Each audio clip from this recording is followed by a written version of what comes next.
नमस्कार दोस्तों, स्वागत है आप सभी का विद्याग्राम जीएम में। प्यारे दोस्तों, जैसे कि आप सभी को पता है कि हमारा चल रहा है पाचन तंत्र। इससे पहले हम 10 क्लास ऑलरेडी कर चुके हैं। अगर आपने नहीं देखा है तो प्लेलिस्ट में जा करके ज़रूर देख लीजिए। आज हम इसी में आगे क्वेश्चन करने वाले हैं।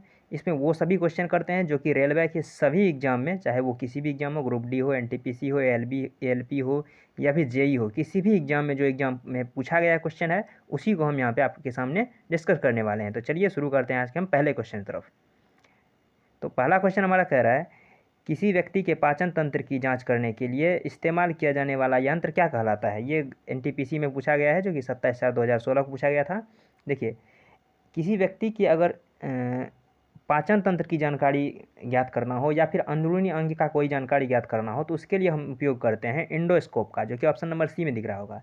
ये इंडोस्कोप जो है पूर्ण आंतरिक परावर्तन, आपने सुना होगा, टोटल इंटरनल रिफ्लेक्शन, TIR। तो ये पूर्ण आंतरिक परावर्तन पे कार्य करता है और यही जो है हमारे शरीर के अंदरूनी अंग का फोटो हमें देता है, जिससे कि ये पता चलता है कि किस प्रकार का कोई प्रॉब्लम है। ठीक है, बात करते हैं ऑसिलोस्कोप का।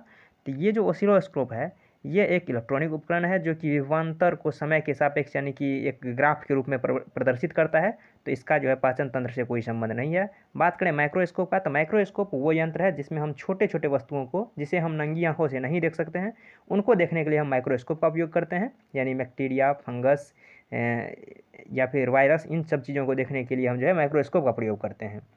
बात करें ऑप्शन नंबर डी रेडियोग्राफ का, तो ये रेडियोग्राफ का उपयोग भी जो है चिकित्सा विभाग में किया जाता है, एक्सरे के रूप में किया जाता है। यानी कि शरीर के जो अंदर की ढांचा को समझने के लिए हम एक्सरे का उपयोग करते हैं। ठीक है, तो इसका सही आंसर ऑप्शन नंबर सी हो जाएगा, इंडोस्कोप, जिससे हम अंदरूनी अंग की जानकारी प्राप्त करते हैं या फिर कह सकते हैं पाचन तंत्र की जानकारी प्राप्त करते हैं।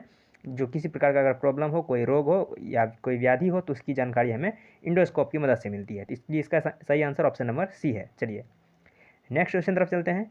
ये क्वेश्चन RRB जेई में पूछा गया है 31/5/2019 को, आपको ध्यान रखना है। देखिए, निम्न में से कौन सा पाचन तंत्र का हिस्सा नहीं है।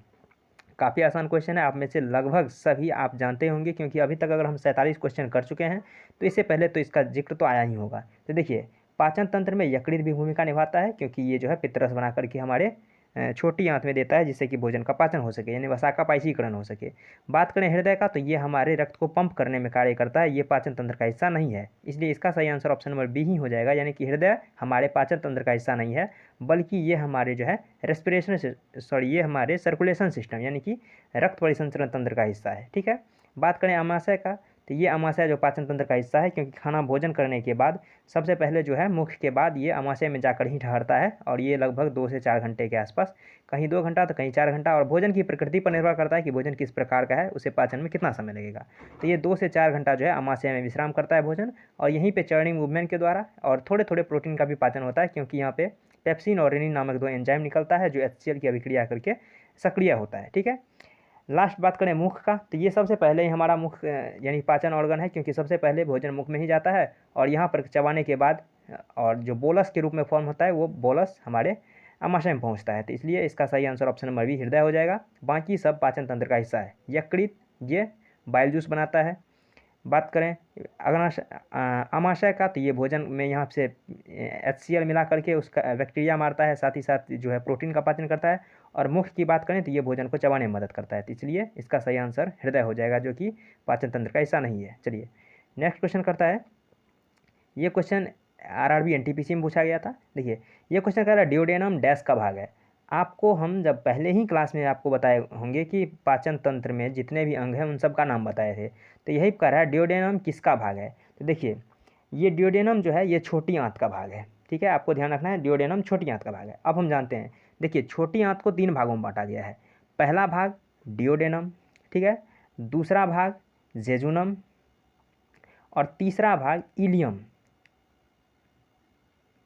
ठीक है, तो छोटी आंत को 3 भागों में बांटा गया है। जो भाग अमाशय के बाद जुड़ा रहता है, यानी अमाशय के बाद जो पाइप निकलता है वो डिओडेनम है। उसके बीच वाले भाग को हम जेजुनम कहते हैं, और सबसे लास्ट वाला भाग जो कि यहाँ पे बड़ी आंत से आकर के अटैच होता है उसे हम इलियम कहते हैं। तो आपको पता चल गया होगा कि छोटी आंत का 3 भाग है, डिओडेनम, जेजुनम और इलियम। ठीक है, अब बात करते हैं बड़ी आंत। देखिए, ये हमारा बड़ी आंत है, ये जो मोटा सा टायर सा संरचना आपको दिख रहा है ये हमारा बड़ी आंत है, और बड़ी आंत को भी 3 भागों में बांटा गया है।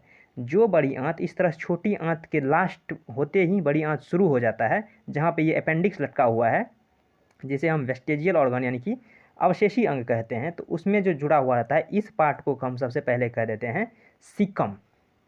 ठीक है, पहला पार्ट को हम सीकम कह देते हैं। उसके बाद दूसरा पार्ट जो सबसे बड़ा भाग है, ठीक है, जो सबसे बड़ा भाग है उसको हम कोलन कह देते हैं। और तीसरा जो फिर अंतिम में जो है ये गुदा द्वार से जुड़ा हुआ होता है, उसको हम रेक्टम कह देते हैं। तो आपको ध्यान रखना है कि बड़ी आंत का 3 हिस्सा होता है। पहला होता है सीकम, दूसरा होता है कोलन और तीसरा होता है रेक्टम, जिसमें से सीकम छोटा सा हिस्सा है जो कि छोटी आंत और बड़ी आंत को जोड़ता है, यानी बड़ी आंत के मुहाने को हम सीकम कह देते हैं। उसके बाद कोलन की बात करें तो ये जो सबसे बड़ा भाग है ये कोलन कहलाता है। असेंडिंग कोलन, डिसेंडिंग कोलन और ट्रांसफर कोलन, क्योंकि कोलन बहुत बड़ा है इसलिए असेंडिंग में भी, डिसेंडिंग में भी और ट्रांसफर में भी ये कोलन आ जाता है। उसके बाद फाइनल जो कि गुदा द्वार से मिला हुआ रहता है उसे हम रेक्टम कहते हैं। तो आपको ध्यान रखना है पाचन तंत्र में छोटी आंत का भी 3 भाग और बड़ी आंत का भी 3 भाग। छोटी आंत का 3 भाग कौन कौन था? वो था ड्यूडेनम, जेजुनम और इलियम। और बड़ी आंत का कौन सा था? सीकम, कोलन और रेक्टम। तो इसलिए इसका सही आंसर ऑप्शन नंबर ए हो जाएगा, छोटी आंत का भाग है ड्यूडेनम। ठीक है, चलिए नेक्स्ट क्वेश्चन तरफ चलते हैं। ये क्वेश्चन हमारा कह रहा है भोजन से प्राप्त ऊर्जा को किसमें मापा जाता है? ये आरआरबी एनटीपीसी 18/4/2016 को पूछा गया है। देखिए, भोजन से प्राप्त ऊर्जा को हम कैलोरी में मापते हैं। आप सभी ने सुना होगा कि भोजन इतना किलो कैलोरी की हमें आवश्यकता होती है। प्रोटीन से हमें जो है ये 4.3 किलो कैलोरी ऊर्जा प्राप्त होता है। उसके बाद कार्बोहाइड्रेट से 4.2 किलो कैलोरी ऊर्जा प्राप्त होता है। साथ ही साथ वसा में सबसे ज़्यादा यानी कि 9.3 के आसपास किलो कैलोरी ऊर्जा प्राप्त होता है। तो भोजन से प्राप्त जो ऊर्जा होता है उसे हम कैलोरी में मापते हैं, इसलिए इसका सही आंसर ऑप्शन नंबर ए हो जाएगा। बात करें केल्विन का, तो केल्विन तो इसको हम तापमान को केल्विन में मापते हैं, तापमान को डिग्री सेल्सियस में भी मापते हैं, फ़ारेनहाइट में भी मापते हैं, र्यूमन में भी मापते हैं। तो केल्विन जो है वो तापमान का मात्रक है। एम्पियर की बात करें तो ये विद्युत धारा मापता है, और फीट की बात करें तो इसमें लंबाई मापा जाता है। तो इसलिए इसका सही आंसर ऑप्शन नंबर ए हो जाएगा। कैलोरी है जो कि इस शारीरिक ऊर्जा को मापता है, यानी कि भोजन से प्राप्त ऊर्जा को मापता है कैलोरी में। चलिए नेक्स्ट क्वेश्चन कह रहा है मानव शरीर का एकमात्र अंग जो पुनः विकसित यानी कि पुनः सृजित हो सकता है, तो इसका हो जाएगा आपका ये जिगर। आपको ध्यान रखना है कि मानव शरीर का मात्र एक ही ऐसा ऑर्गन है जो अगर कट जाए, फट जाए तो पुनः ये अपने आप को रिकवर कर लेता है, और ये है हमारा यकृत, जिसे आप जिगर भी कहते हैं, इंग्लिश में लीवर भी कहते हैं। ठीक है, तो जिगर से आपको दिल नहीं समझना है, दिल हृदय को कहते हैं और जिगर यकृत को कहते हैं। ठीक है, तो यकृत हमारा, जिसे हम यकृत को ही हम जिगर कहते हैं, यकृत को ही हम लीवर कहते हैं। तो ये मात्र शरीर का एक ऐसा अंग है, अगर ये आधा कट भी जाए तो ये अपने आप में जो है रीजनरेट करके ये पुनः अपना पूरा का पूरा एक ढांचा बना लेता है। ठीक है, तो इसका सही आंसर जिगर हो जाएगा। बात करें तिल्ली का, तो ये स्प्लीन या तिल्ली कहते हैं, जहाँ की जहाँ आरबीसी का जो मौत हो जाता है तो वो तिल्ली में ही जाके जमा हो जाता है। तो इन सब का काम है। बात करें दिमाग का, तो दिमाग में लगभग ना के बराबर जो है ये सृजन करने की क्षमता होती है, यानी कि यहाँ पे जो कोशिका का है उसका विभाजन बिल्कुल ना के बराबर होता है, लेकिन थोड़ा थोड़ा होता है, क्योंकि आपने कभी सुना होगा कि कई जो दिमाग से संबंधित मरीज हैं वो सही भी हो जाते हैं और कई सही नहीं हो पाते हैं। तो जिनमें वो विभाजन हो जाता है तो वो सही हो जाता है, जिनमें विभाजन नहीं हो पाता है वो सही नहीं हो पाता है। इसलिए दिमाग में होता है बहुत कम, यानी कि 1000 में से 1 के दिमाग में इस तरह का यानी कोशिका विभाजन होता है, और जिगर में सबसे ज़्यादा कोशिका विभाजन हो जाएगा। अग्नाशय की बात करें तो ये जो इस यहाँ पे लटका हुआ रहता है अग्नाशय, जो कि पित्तरस नहीं, ये अग्नाशय जो है ये अग्नाशयी रस देता है छोटी आंत में, जिससे भोजन के पाचन में मदद करता है। ठीक है, तो इसका सही आंसर जिगर हो जाएगा। जिगर ही एकमात्र शरीर का ऐसा ऑर्गन है जो कट जाने, फट जाने के बाद पुनः सृजित हो जाता है। ठीक है, तो आज के लिए इतना ही, मिलता है नेक्स्ट वीडियो में, तब तक के लिए धन्यवाद, जय हिंद।